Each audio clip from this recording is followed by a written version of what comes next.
আসসালামু আলাইকুম দর্শক, বাজার থেকে মুরগি আনছি। আজকে মুরগির চিকেন কষা করবো, সাথে থাকবে লুচি। চলেন এখন বাড়িতে যাই। বাড়িতে যাইয়া তন্নির কাছে দেবো, তন্নি এইটা কুটিয়া গুছিয়ে গেছে দেবে। তন্নি, জি এই দাও একটা মুরগি আছে, এই মুরগিটার চিকেন কষা করবো। তুমি আমার মুরগিটা গুছিয়ে গেছে এই দাও, আর সাথে লুচি করবো। আচ্ছা ঠিক আছে। লুচিটা আপনি করবেন না আমি করবো? লুচিটা তোমরা করবা, আমি বুড়ো মানুষ সব আমার উপরে রাখবা, তোমরা খাবা না। লুচিটা তুমি করে দেবা। আচ্ছা ঠিক আছে। তা যাও। দর্শক, চিকেন কষা করার জন্য তন্নি মুরগিটা কুটিয়া ধুইয়ে দেছে। এখন আমি মশলা মাইকে নেব। আদা রসুন বাটা, কাঁচামরিচ বাটা, স্বাদ মতো লবণ, গোলমরিচের গুঁড়া, হলুদের গুঁড়া, মরিচের গুঁড়া, কাগজি লেবুর রস,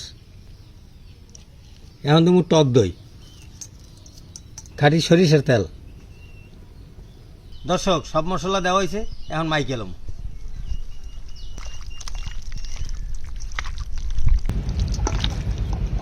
মশলা মাখা হয়েছে, এখন 10 মিনিট আমি রেস্টে রেখে দেবো, যাতে মশলাগুলো সব মাংসে ঢোকে। চিকেন কষা বোনা করার জন্য চুলায় হাঁড়ি দিলাম। সরিষার তেল, এলাচ, দারচিনি, পেঁয়াজ কুচি,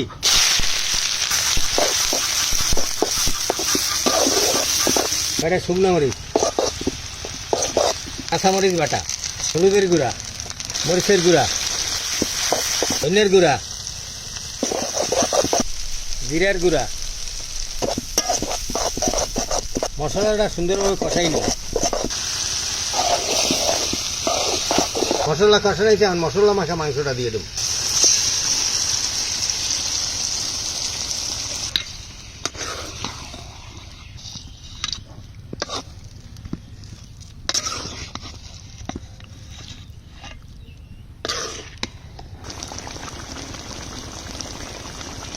মাংসটা সেদ্ধ হওয়ার জন্য ঢাইকে দেব।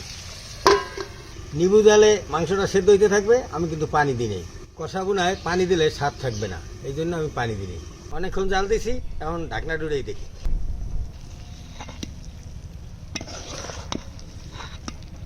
কষা বোনা হয়ে গেছে, এখন উঠেই গেলাম। দর্শক, চিকেন কষা বোনা রেডি, লুচিও রেডি। এখন চাষাবাতি যে খাইতে পাবো। হাসান আগাক্কু তুমি তো অনেকদিন পর আইছো, তোমার জন্য লুচি করছি। আলহামদুলিল্লাহ, খাওয়া ধরি আমরা। বিসমিল্লাহ। বিসমিল্লাহ। হাসান অনেকদিন পর আইছো, ধরো।